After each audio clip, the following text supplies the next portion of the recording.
Tech by Tips. Hello and welcome to another Tech by Tips video.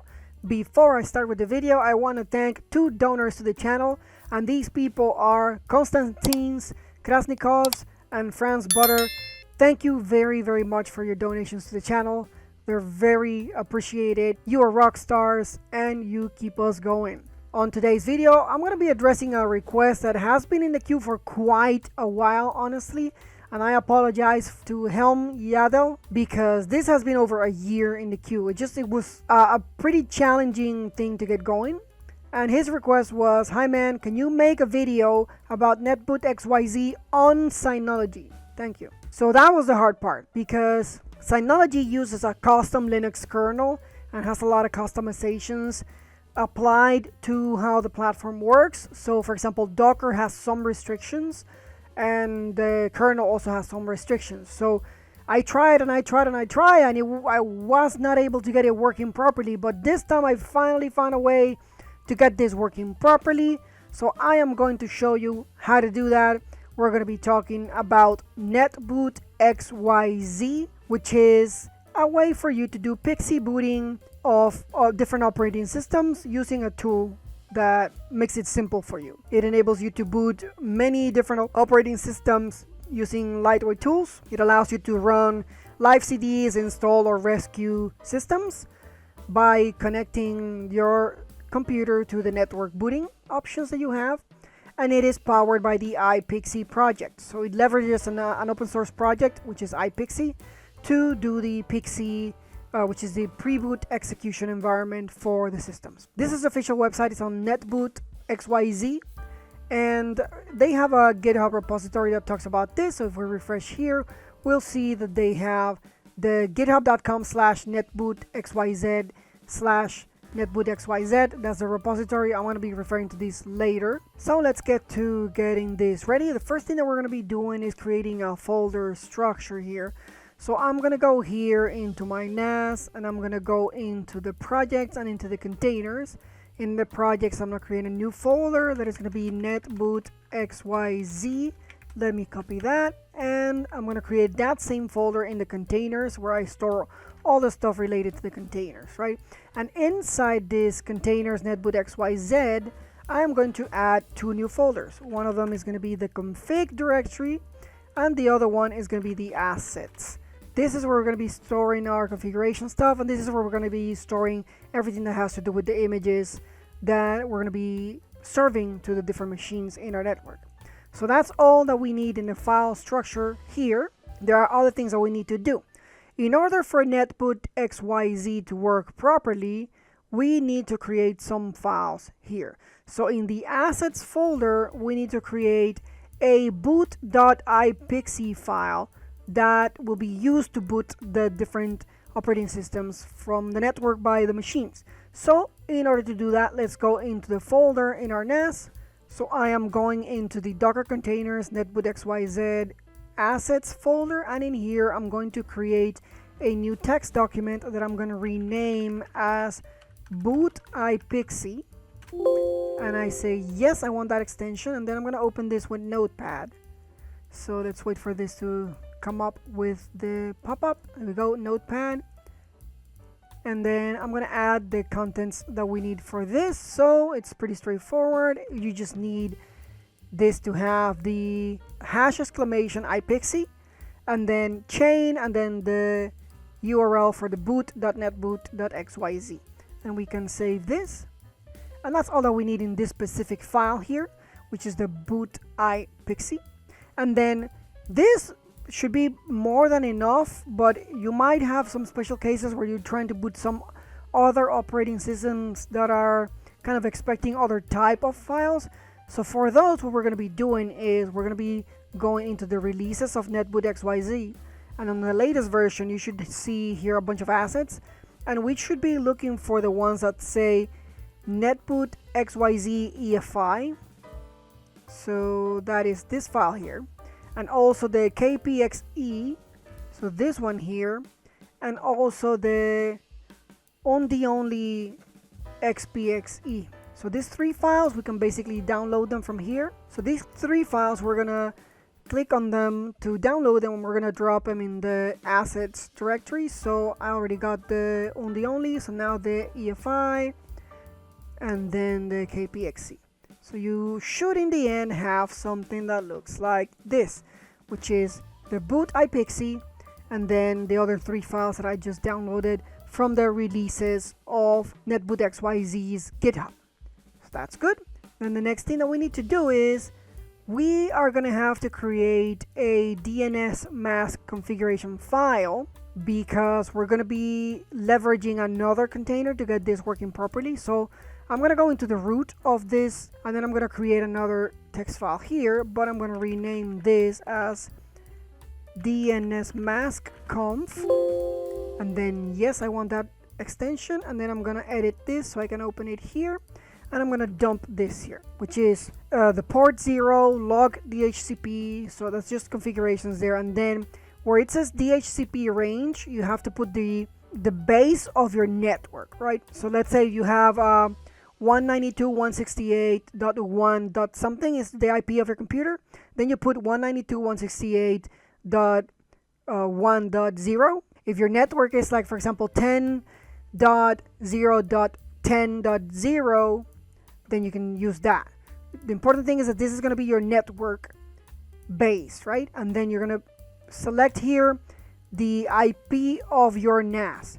So you're going to tell the other container that we're going to be building to respond whenever a new machine does a DHCP request, saying, if you need to boot, go to the NAS on this IP and ask for this specific file, for example, right? So that's what we are doing here. So we can save this. So this is saved now, and then we have it here. Now basically we have the assets, the configuration of DNS mask, which is the files that we needed here in the NAS, in the folder structure that we needed, right? So now what I'm going to be doing is I am going to be setting up the project. So let's go into the NAS again, and then we're going to be working on the project. So we're going to go here into projects and create one for NetBoot XYZ. And I'm going to look for that path that I created in the projects, so we can create our Docker Compose file in here. And apparently I cannot use a dot, so I'm just going to do that.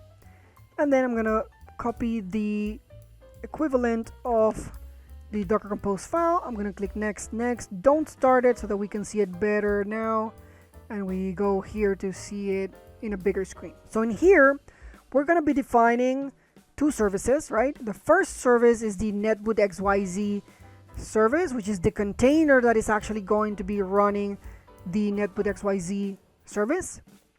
In this case, one of the restrictions that I learned the hard way with the Synology is that the new version that you can find on their official repository, which is NetBoot XYZ, for some reason doesn't work because of the kernel restrictions. So I had to use the last version that Linux server ever pushed for these project. They're no longer going to be updating, so that's going to be it, the last version that they have, but it works, so you shouldn't have to worry about that.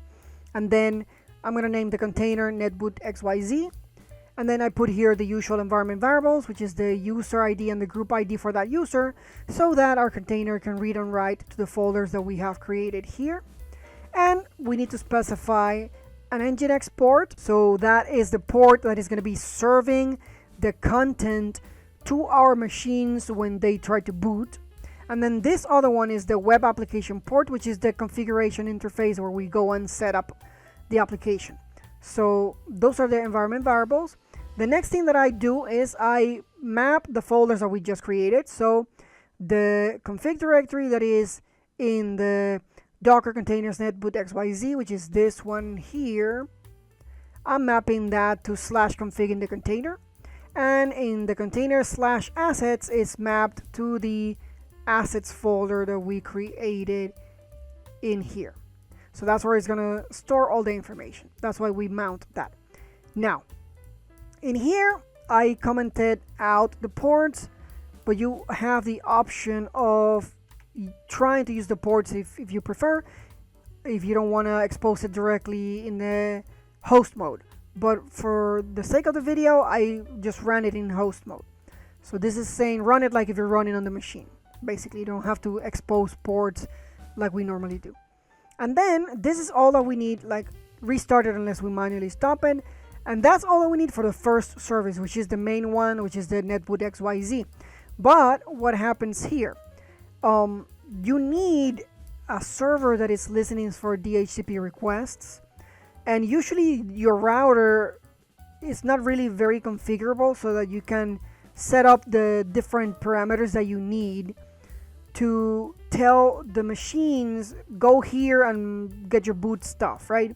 So we need this container to take over that responsibility, right? So our router in our network is going to assign the IP, right? But then this other container is going to be listening for requests in our network. And whenever it sees that a machine places a DHCP request, it's going to reply back to that machine saying, hey, you already got your IP from the router, that's cool, but you have to go to this machine, which is the NAS, and get your boot stuff from there. And we're going to be using the container that is in the GitHub container registry named Ferrari Marco Pixie.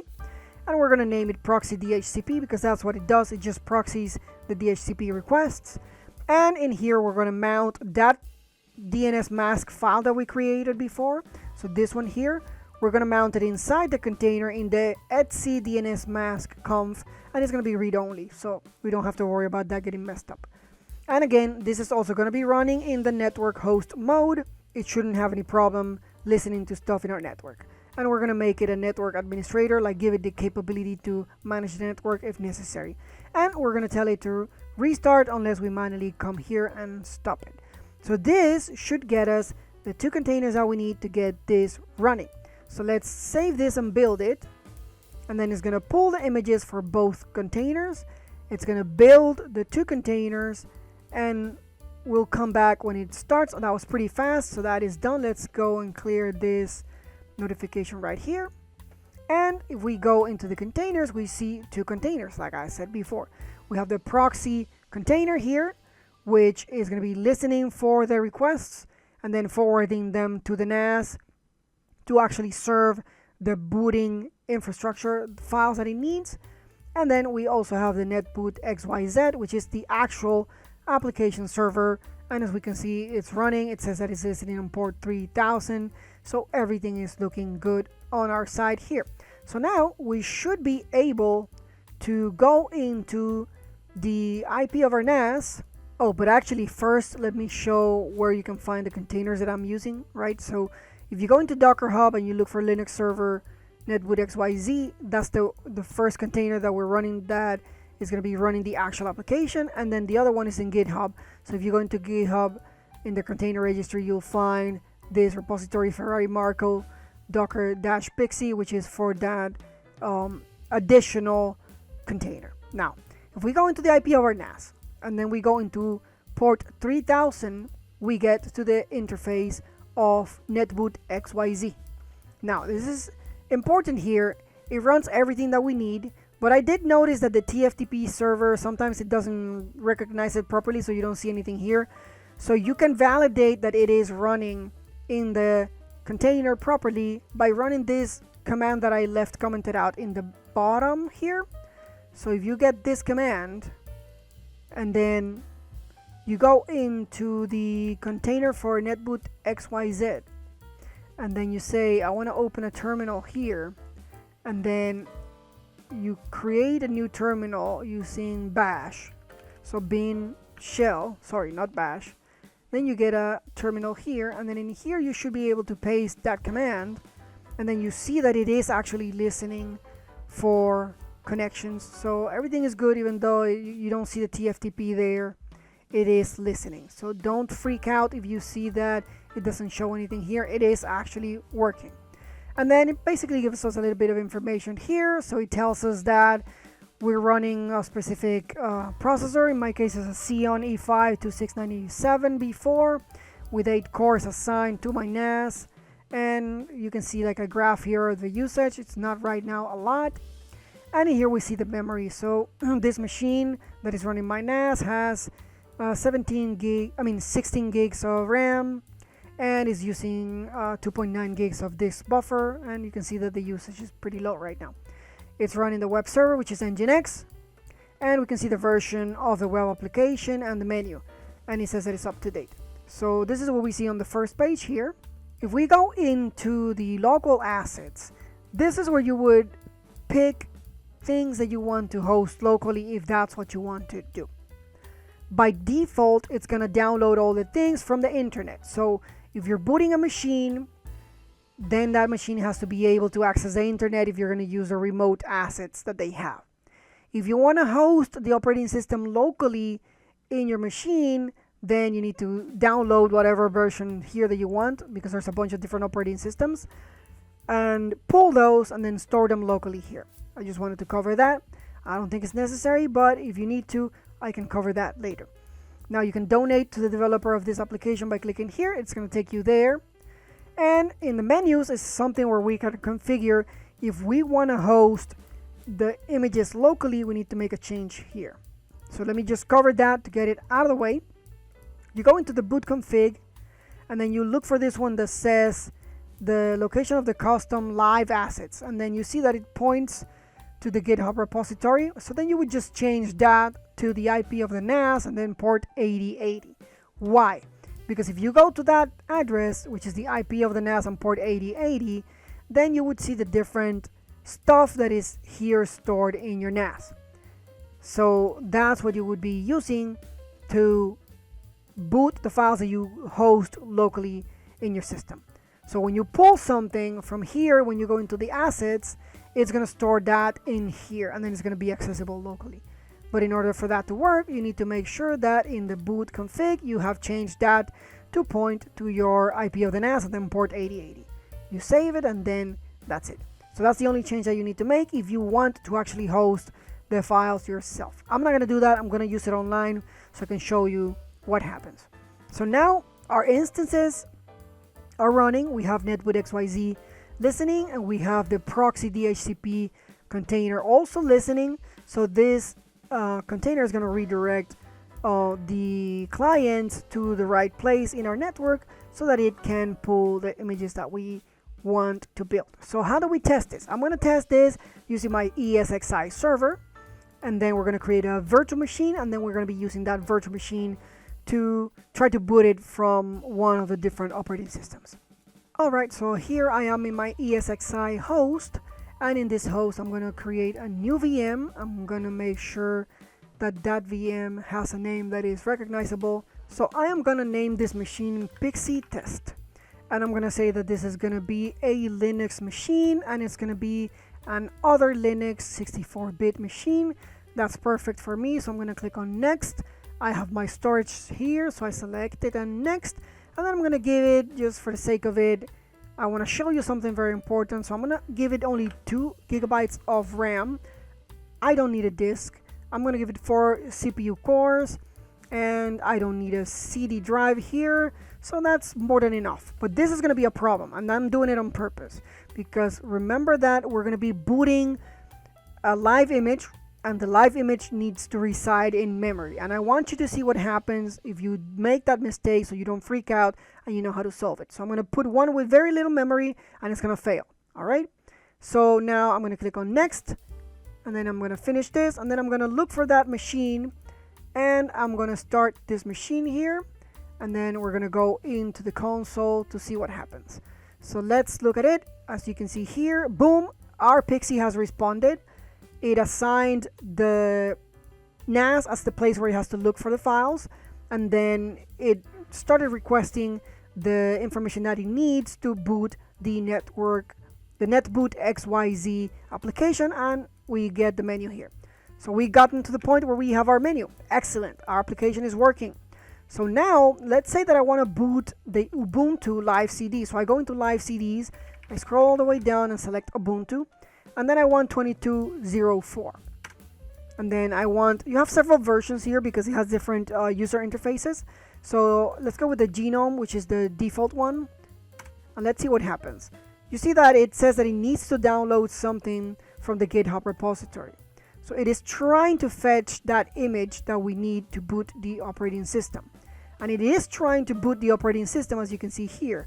But then we will see a problem. You see that it needs to download a bunch of stuff to boot the system, and there we have our problem. You see it said failure writing output destination. Failure writing output destination. Why is that? The Ubuntu image is a pretty hefty image. It takes almost like 4 gigabytes of space. So if we only assign 2 gigabytes of RAM to our machine, when it's trying to load that Ubuntu image, it doesn't have enough space to write that image, so it fails. So if you see this message, unable to find a live file system on the network, and then failure writing output to destination, that means that you need to give it more RAM. So let's fix that really quickly, and let's show you what is the result if you have enough RAM. So let me power off the machine. Then I'm gonna go into edit, and I'm gonna give it now 6 gigabytes of RAM, and I'm gonna save the machine now, and I'm gonna restart it. And then I'm gonna go back into the console and refresh, and we should get about the same, NetBoot XYZ boots, and then gives us the menu and stuff. So we wait a little bit for it to do its thing, and then we'll get our menu. All right, almost there. There we go. So another thing that I want to highlight is that you have several options here. If your machine has a disk, you can try to boot from the disk. If your machine, you want to like troubleshoot the machine, you can go into the utilities. The utilities have a lot of nice stuff here, and you can change your architecture here. It doesn't have a lot. It has a x86 64 and i386, but it's okay. That's what most machines use for Pixie booting, so that's perfect. But in the utilities, you have stuff that is, nice, like boot repair CD. You have Clonezilla. You have memory test. You have, Shred OS. You have a bunch of nice utilities here. So let's go press escape and go back into the menu. So this is all the options that you have. Now let's go back into the live CDs. Then let's scroll all the way down. Ubuntu 22, Genome. And now that we have enough memory in the system, it should be able now to download that Ubuntu image into memory, load it, and then once it's loaded into memory, it's like if you had put the CD in your computer and it loaded the CD into memory, and then it starts the Ubuntu operating system. So it really depends on which operating system you're trying to boot. So in this case, I'm trying Ubuntu on purpose because it's a pretty heavy one.